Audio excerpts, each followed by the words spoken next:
Hello, everyone. Welcome to the 16th Annual CineYouth Film Festival Q&A for the You Having a Laugh comedy program. I'm so excited to introduce all the filmmakers we have here. My name is Ananda, and I'm a part of the CineYouth committee programming. And so we're just going to get started with everyone introducing themselves and saying a sentence or two about their film. I'm thinking we can go left to right by row. And so let's start with Miro. Hi, my name is Mira, Elaine McCarthy. I'm the director of Pie, a film I made when I was 15. And yeah, it's a short comedy about a group of people fighting over a slice of pie. Thank you. Hi, I'm Kai. I'm the writer, director, and actor in a short film called No Fan of Andy, which is a story that centers on two friends and a mishap and a journey of redemption. Hi, I'm Justin Fargiano.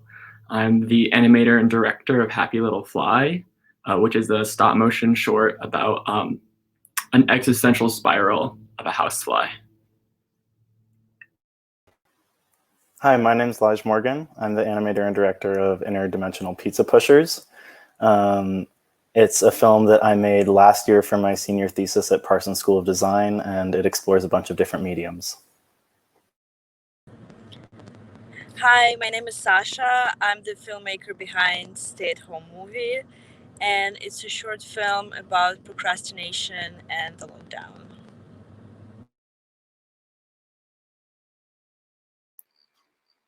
Hey, my name's Nick, and I made this movie called A Bootless Grief at this cottage that I'm at right now, actually.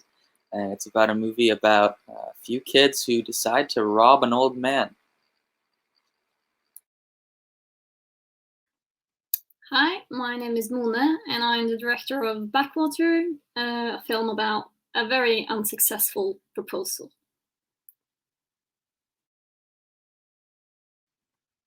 Monet, since you left off, I think we should just get started about your film. So your film Backwater is kind of about kind of a subversion of romance films in a way. Can you talk about how you play with the romance trope and turned it into a comedy? Well, yeah, I want to use the typical romantic cliches and sort of trick the audience to think that it is a romantic film. But then you realize that the two people in the film aren't actually honest with each other. And that is also why this genre sort of changes through the film and it becomes less idyllic. Yeah, I noticed the cinematography is very romance heavy. And what other pre-production process went into it? Did you watch any romance films to prepare for it? I didn't watch any particular films. I mean, I do enjoy watching romantic comedies. I love watching both good and less good films. But to get that very romantic look, we also used a glossy filter on the lens, so everything is very glowy, which makes it also very romantic and typically beautiful. And we also try to make them seem old-fashioned and pretentious through the costumes and sort of the way that they speak, which is, I mean, I do think I remember someone saying that it reminded them of Jane Austen, sort of, those films, Pride and Prejudice. And I think I might have been a bit inspired by the look of that film. That's awesome. Thank you. Miro, your film is also very heavy on style. Could you explain more about the characters, the wide cast of characters you have in your film? Yeah, sure. So when I was writing Pie, I was very young when I started, and I just sort of picked characters that I thought were kind of out there, just like an eclectic mix that like you wouldn't really ever see in a room together. And as you go around the table, it gets more absurd. So like you start with like a grandma, okay, that's slightly normal. And then you have a businesswoman, nothing's too out of the ordinary there. Then you have a real bear, you have a samurai, and you have someone who obnoxiously eats Tic Tacs. It just sort of felt like sort of things that you might like pick up in real life, like someone's chewing on Tic Tacs a lot, or people that are like in their own sort of worlds. And then when I was writing it, the dialogue sort of reflects that. So it kind of felt like, for example, like the samurai gives a big speech about like being a warrior and what that means to him. And for me, it was kind of like writing for all those people in society, like army veterans, people that are still serving, just like sort of their reason why they deserve like not the slice of pie, but what the pie represents to them in society. Yeah, the pie in your film really like looks delicious. Like, like I was like, I would want a piece of that pie too. Who Yeah, made? my mom home baked it for the movie. A lot of pies were made that day. So yeah, thanks my mom. Okay, so speaking of like strange characters, like Lage, you also have a bear in your film, although it's not like a typical bear. Do you want to talk about like your style of animation and your process of making the film? Sure, yeah. When I went into this film, I didn't really know exactly what I wanted to do, but I knew that I wanted to play with style, because one thing that I'd always struggled with was kind of finding a style and a look that I could call my own. And so a good way that I thought of exploring that would be to have these characters move through a bunch of different worlds and universes and dimensions. And so I chose for each of those to be a different style, one being hand-drawn, one being stop motion, and one being 3D. And after doing that, I asked a bunch of my friends to collaborate with me and asked them to all draw different frames, which I felt was kind of just like pushing the style even further and exploring like every possible realm I could. But I didn't really end up finding a style or a look that I wanted until I made the thumbnail for the video, and I overlaid one of the 2D sections on the 3D section. And I was like, oh my God, this is it. I want to, mix everything that I ended up doing individually all together. And so, yeah, that was the eventual style outcome that I arrived at. That's really awesome. I was going to ask you about how did the montage scene like come to be, and how does like all the different styles inform the world of your film? Right. So the montage scene was like the collaboration aspect that I was kind of talking about, where I asked all of my friends, some of my teachers, a lot of artists that I looked up to, if they would just contribute one frame of the animation. And then I could cycle through them really quickly and hopefully achieve animation through cycling through these frames really quickly. And I'm really happy how it turned out. It was actually my favorite part of the film, which made me a little upset because it was the only part that I guess I didn't really animate. Like everyone else animated it. But I don't know. I love it, and I love collaboration. I think it's one of the most important aspects of filmmaking. And so doing that and like adding that into my exploration of style, I think helped more than anything at the end of the day. Yeah, like all those different styles like really came together in my opinion, and it like really like, although it wasn't one style, I felt like it created a style of its own. So I really appreciated that. And I do awesome. agree. Thank you. And like filmmaking is really like a collaboration. Like although like you might be the writer, director, editor, like someone is giving you emotional support or like, giving you a break. So I really just love filmmaking. So we have a question from the audience for Miro. The film has a special things for your mother and her pies. Has there ever been a real fight over her pies before? The idea for the script actually came. My mom made an apple pie one day, and it was me, my cousin, Jade and my aunt and my mom. And there's one slice left, and it was arguing over who gets that slice. I think in the end, we didn't come to blows, but I think in the end, I split with my cousin. And my aunt and my mom went hungry. But yeah, that's how it came to be. I'm glad no one really like got injured, because there's a lot of injuries in your film. I love how everything I say just lead to the next point. So Kai, your film like has a huge injury in it. Do you want to speak about like the process and like even having a real bird on set? Yeah, sure. Is it okay if I spoil something? If the injury is the spoiler? Okay, cool. Yes, I got a yes. Because it's one of my favorite parts.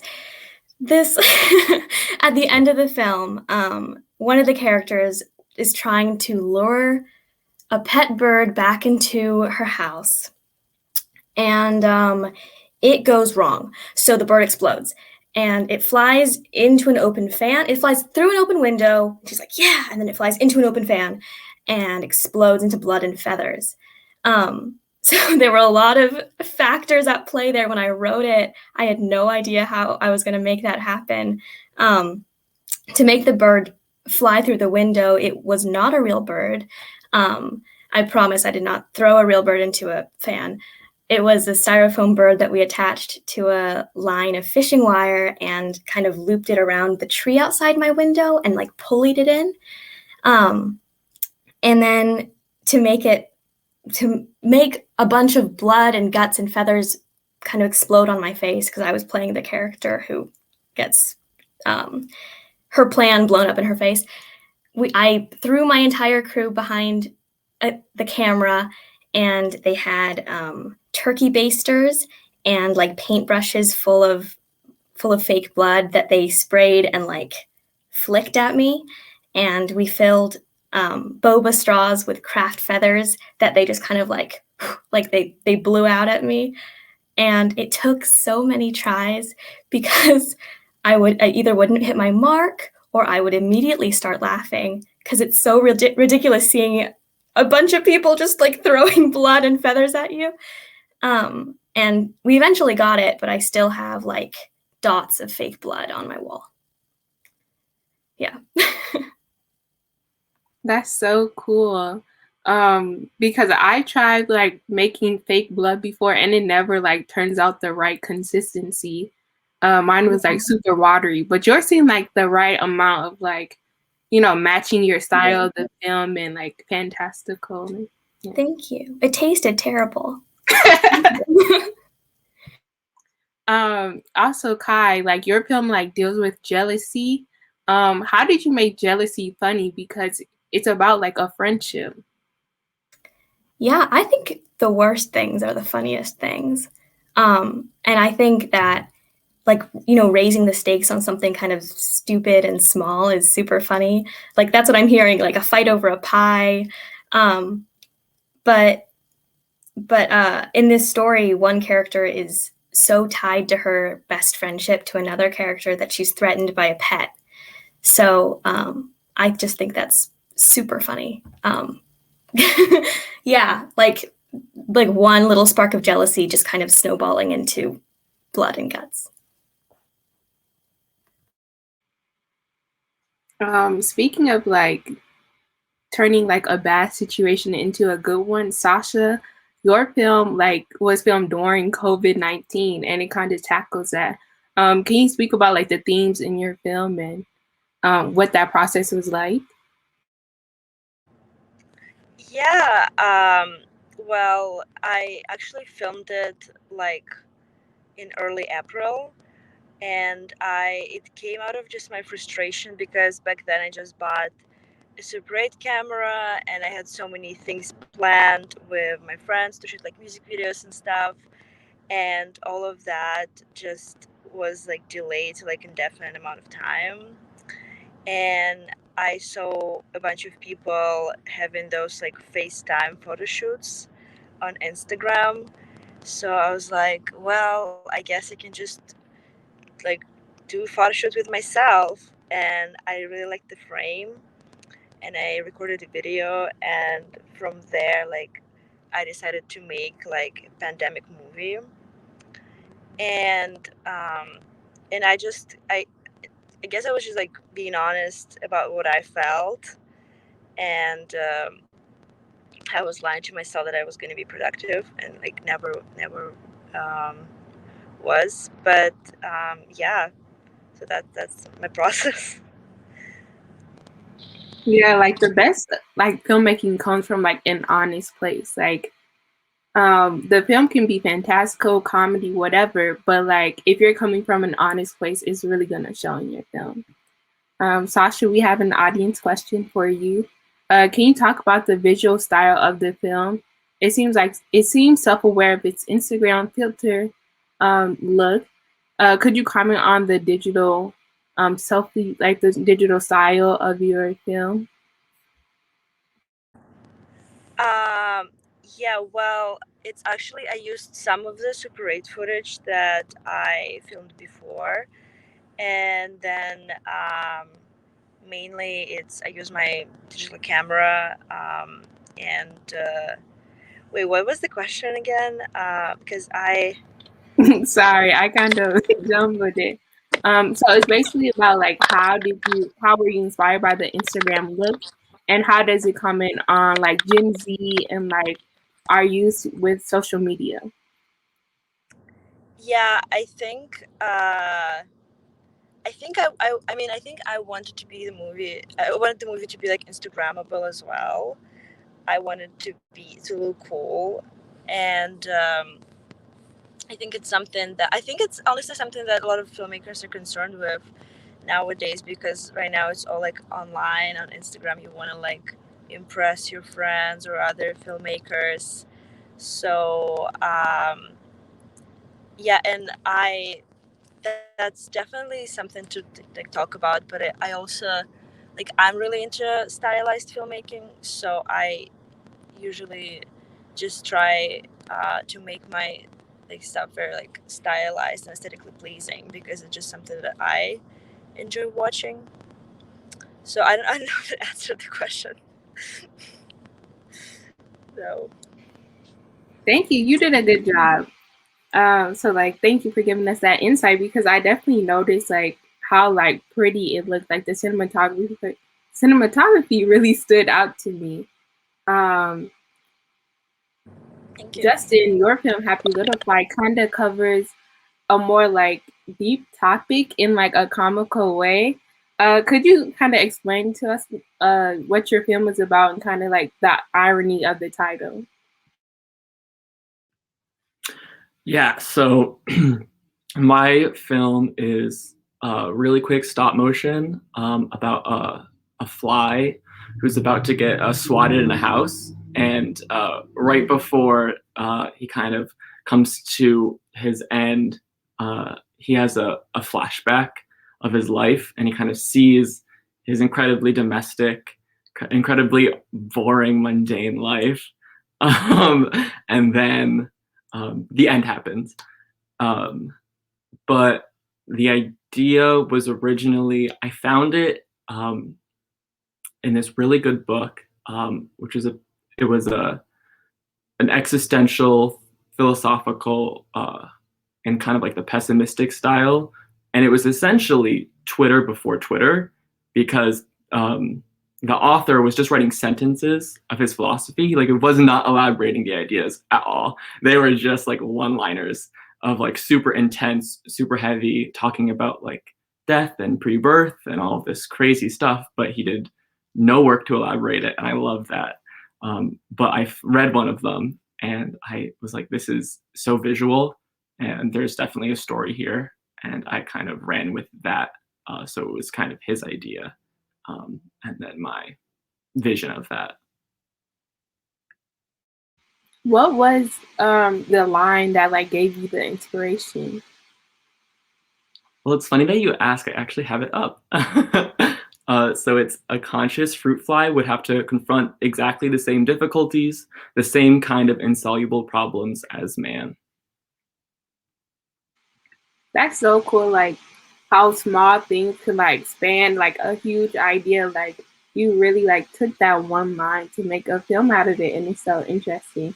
I was gonna ask you like, what about like a fruit fly like drew you to like this narrative? Yeah, for me personally, I think a fruit fly had a lot of dimensions as a character. Um, some things subconsciously, some things consciously, but kind of the gist of it was like I loved how small everything was because I knew that I wanted a short film because it's such a hard medium. And like all of you know that like making a film that is short and concise is like so much harder than it looks because you have to really pare stuff down. And so I think that this line was so like specific and had kind of like one story and one through line. And the character is so small and so intimate, but at the same time, so omnipotent that I kind of fell in love with how specific and how vague it was. I love that. So going from one of the shortest films we have in the program to one of the longest, Nick, could you talk about like the friendship dynamic in the film and what was it like filming about like four friends, and was there any joking on set and how does that reflect in the film? Yeah, so let's see. I made this movie now like 2 years ago. When I started making it, that was just when I started, getting into like movies. That's when I watched all the classics. I was so into all this Hollywood stuff. I wanted to make some kind of an adventure or something like that, right? Something like Stand By Me or something that's fun and cool, but has a heart to it too. And yeah, I decided, you know what, this summer I'm gonna make something.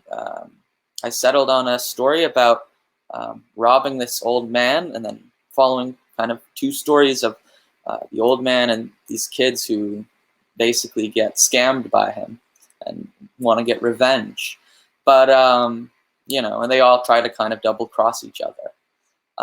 But the weird thing is that I was writing the script and this, and everything was going great. But then I got to the end and shot it, and it was just like every other scene. And it was kind of fun to shoot every scene. But then while editing it, I got to that last scene, and I was kind of like, wow, this is kind of saying something a little more than just, an adventure. Like you said, it's saying something about friendship, and it's saying something about growing up. And in that last scene, there isn't really any words. It's just an exchange of looks. And I was like, wow, there's something really beautiful you can do with this movie stuff, right? And from then on, I'm trying to keep developing my skills and whatnot. I've made another movie since then that I think has maybe 4 or 5 of those moments that do something different.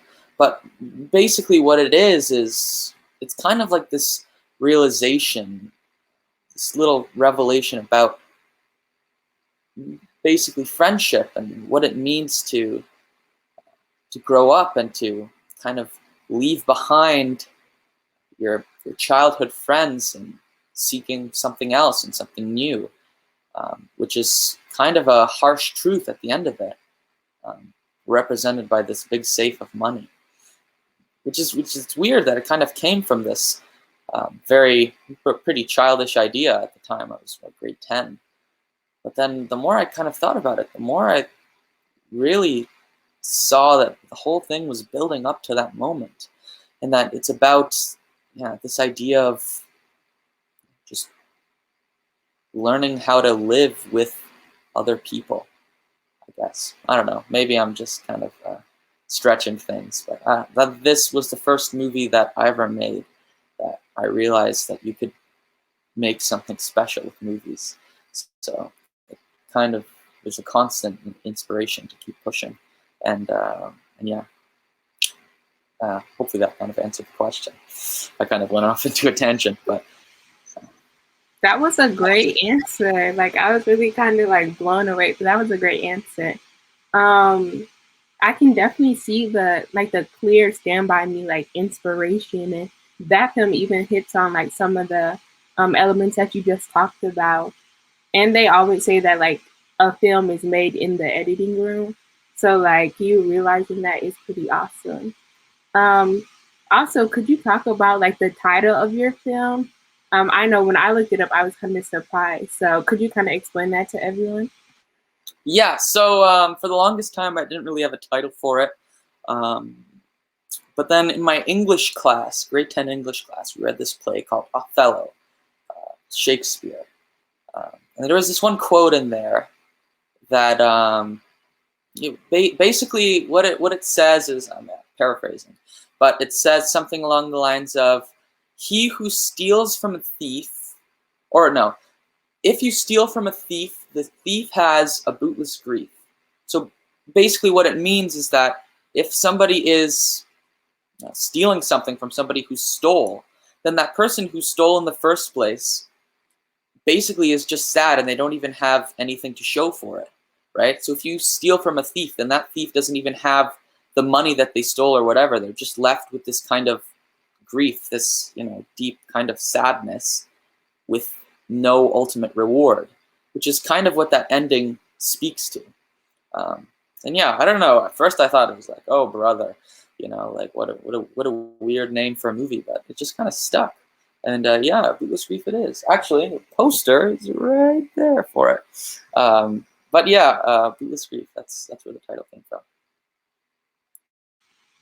That's really awesome how comedy like isn't really seen as like a deep genre, but clearly we have all these films that like cover like heavy topics but in a comedic way. And I think that's very like fortunate that we're able to do that. So there's an audience question for Monet. Can you talk about the contrast between the fairy tale style and the emotional reality in your film? Okay, so my film is about two people in a relationship who don't actually want to be with each other, but they are too afraid to hurt the other person, so they end up getting engaged because she didn't say no. And I think that's a really funny situation, a very funny one. But at a point in the film, I did want to try to like get something more actually emotional and not as funny, because in the end, it is actually really sad that they are breaking up because they do love each other on some level. So we try to show that. I mean, as I said earlier, we really laid it on thick with the romantic, beautiful visual style, but we also wanted to try to do something more realistic at the point when they are actually honest with each other. So we tried to do like a handheld style, which isn't really something I've ever done before. I've always done things more stylistic. So that was interesting. I don't know if it worked, but I think it did at least change the emotion and how you perceive the characters. I hope, at least. Yeah, and then in the end, we brought back the like really comedic Tchaikovsky Sleeping Beauty music to sort of end the film on a more funny and comedic tone. Yeah, I really love how your film like takes us on this like emotional roller coaster as we like realize the different, emotions that the characters are going through. But it like still has like a consistency. So how did you like manage to balance that? That's a good question. I mean, I think they needed a point where they were honest. So it came naturally for the film and the dramaturgy in the film that they had to have the point where they were actually really vulnerable. and they end up like actually running into the river and getting all wet and muddy. So it was natural to end on a funny tone again when they actually try to get up out of the water and like stumbling. So I guess it just came natural. I can't say that I remember actually what I thought while making it. I hope that's a good enough answer. Yeah, it's crazy how things kind of just fall together like perfectly like that. So like going off of like a romantic relationship, we have a fan question or an audience question for Kai about a friendship question. Someone said, "I love the pictures in the end credits. Can you talk about your friendship with Grace?" Yeah, of course. I love fan question. But Grace and I have been friends for a couple of years, and we played best friends in the film. Another something funny is that those pictures at the end credits make it look like we've been friends since we were maybe 5, and that's a lie. Those are photoshopped together. I thought it would be funny to have another like layer of fiction about our own relationship. But I started with theater before I got into film, and we played best friends in a show, and that just bonded us, and we've been best friends since then. But yeah, I think the credits are a little bit misleading, but they add this extra layer. I really love like the friendship element in your film, and it's so interesting to hear like how the end credits, like the photos were edited, but it's just like so cool how like we can blend reality and fiction so like seamlessly. So we have a question for Leach. How did you put together the sound design? So sound is something I've always been really interested in because I've always been a musician. And so doing the sound for all of my animations is something that I've just always loved doing. Whether that's like Foley or doing the music when I can, or, you know, whatever. But I actually decided for this film that I wanted to hire some of my friends to do the music, just because, I don't know, I feel like there's a certain point where you've just got to accept that someone can do some things better than you, and like you don't have to do everything all yourself and like be perfect at everything.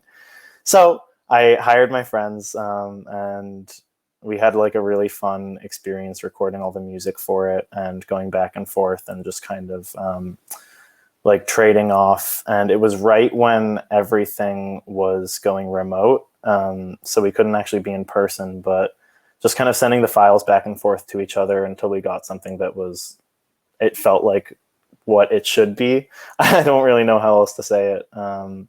But yeah, then after the music was done, I kind of just was in my kitchen recording a bunch of random sounds that I would piece together for everything from car sounds to pizza kitchen sounds. And then I ended up going home for my winter break, and I had my car there, and so I like finished recording all of the actual car sounds there, just because there are quite a bit in there. But just like slamming all my doors at 2 a.m. and starting the car up and driving down the street and skidding on the brakes and going the whole 9 yards. But yeah, I had a lot of fun with it. Yeah, while watching your film, I got like a lot of vibes from like 80s, maybe like comedy films, and even like comedy films from like the early to late aughts in like 2010s. Could you speak about your inspiration?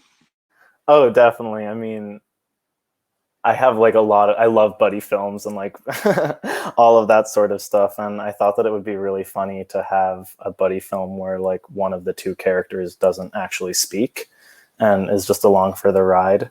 And so Superbad is one of my favorite films of all time. And I love like all the characters in that and how they're all kind of, I mean, even though there's the main trio, they're all kind of paired up. And I just thought, not that that was like exactly a direct influence, but I thought it would be really fun to have kind of a pair of characters that was very different, but also kind of similar in that they're very abstract characters, and just create a really weird dynamic between them and see where that took me.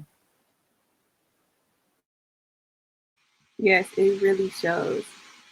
Justin, you're also like your film is stop animation. Could you like talk about like stop animation and like how you came to it? Yeah, so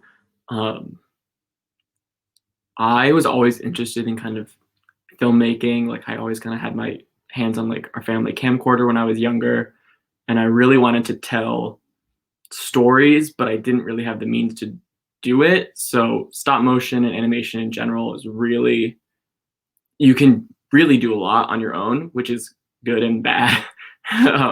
But with stop motion, it is, for me, I kind of found that I was able to take control of every aspect, because like when you animate, you're really performing through an object. So like all the sculptures that I had built, when it comes down to the animation, like I have to like reenact the performance or reenact the motion and then break that down frame by frame. And like animation is excruciating because it's like, let's take this let's take a super fun concept and like a story, and then let's just slice it into like as many little tiny slivers as possible and then make them manually and like build build a whole story like from the ground up, and truly make the process as hard as you can for yourself. But that being said, it is so tedious, but you do have a lot of control. And I have gotten to kind of a point where I was able to just feel it out. So I would be animating, and halfway through, I'd be like, I'm kind of just like getting like a vibe that this needs to happen now. And so I would twist the action kind of like in the middle of the shot, which is something that you really should not do. But with stop motion, because I'm just doing it straight through, I just decided to roll with it. And yeah, so like everything is pretty much hand posed, all physically built, and then played back at warp speed, so you get this illusion of movement. Yeah, I took an animation class in school, and it was rough for me. Like I would make something that was 5 seconds long, and it turned into a week worth of progress. So we have a few more audience questions. Mira, what inspired the combination of characters in Pi? So I spoke a bit on it previously, but I kind of picked characters randomly, and then let like that, like where they fit in society, sort of fill out how they talk, inform how they dress, like producing it, choosing like costume design with the costume designer, prop design, all of that kind of stuff. Sort of like what I thought they'd fit in. I think when I was writing it, it was like choosing like the dynamics. So like Tic Tac is quite like an antagonistic force on the table. And just when everything seems fine, you know, he stands up, and it sort of changes from a conversational like debate over the pie to like, okay, we're gonna fight over this now. Like, is this serious now? Like the bear, for example, when he's talking, everyone's very respectful. So yeah, I think I can really give you inspiration. It's kind of like my mind just working its thing, but maybe in a couple words, society and like the relationships between humans that I like see around me. Awesome. Nick, we have a question for you from the audience. What was the casting process like for the older actors? They're so unique. Okay, so for my actors, since I was a kid, make movies on my iPad, I would always just use all my cousins and for it. So I started there. Actually, two of the actors are here with me today. Here's Anthony over here. He played Sling in the movie. And then on this side, this is Timmy. He played Beaumont in the movie. We're all self-isolating together. We're very close. But then for the other actors, I'm Polish, as you can tell from the extremely long last name with 2 Z's and a Y in it. So I knew a lot of like Polish people in my community, and the thing that I've realized about Polish people is that they're pretty good actors. They can just kind of like very easily pretend, and it's like very simple for them, kind of. I mean, yeah. So I found that with my cousins, and I found that with Mark, who was the older kid who plays Reggie. Who this guy, I crossed my fingers and took a chance on him. I knew him since since I was a kid, but he can just snap into a scene, and he knows what he's doing. Like he can just starts talking, and it's just real. Especially in this other movie that I recently just made with him. Then for the old man in the movie, I needed I didn't really know all that many old men. So I just used my grandpa. But the thing about my grandpa is he knows how to speak English, but with a very thick accent, right? So I said, okay, whatever, we can make it slide. And then for the driver, this was back, 2019 or something? I had this other cousin, who came from Poland, coincidentally, to visit that summer for a few weeks. I was just like, oh, new face, let's throw him in the movie, because I just have him around. But the thing is he also spoke, Polish was his first language. And I just said, you know what, why don't we just have them both, speak in Polish and then have it subtitled? Because that's, the language that they'll be best at speaking, plus it kind of makes it unique, I don't know. Puts a bit of my own heritage into the movie or whatever. So that, in terms of the casting, was kind of a coincidence the way it worked out. But yeah, so the casting for that one at least started with family, and then grew out to friends. But yeah, I found that I've always just kind of had a skill for pointing out actors and saying, I think you've got some potential. And yeah, on this other movie that I've been working on, which I would have also submitted, but it's a bit longer than 15 minutes. I definitely also casted a bunch of other people in a similar way. That time it wasn't family, but anyways, yeah. Thanks for the great question from the audience. Yeah, that's so cool that was your grandfather. Like, very resourceful of you. Sasha, you're in your film as well, so you're directing and writing and acting. How is that process different from just being behind the scenes? That was actually really easy because it was just me on set, and then I had this app on my phone where I could see the shot, and it was just easy because there was like no pressure, no judgment from any other people behind the camera. I didn't need to convey anything to the actors. I just went there, and if it didn't work, nobody had to see it. So that was actually really cool and very freeing, and I feel like that's why I was able to experiment a lot. And then while I was editing, if something didn't work, I could just go reshoot it the next day. So yeah, it was really fun. But my other projects do have actors who are not me.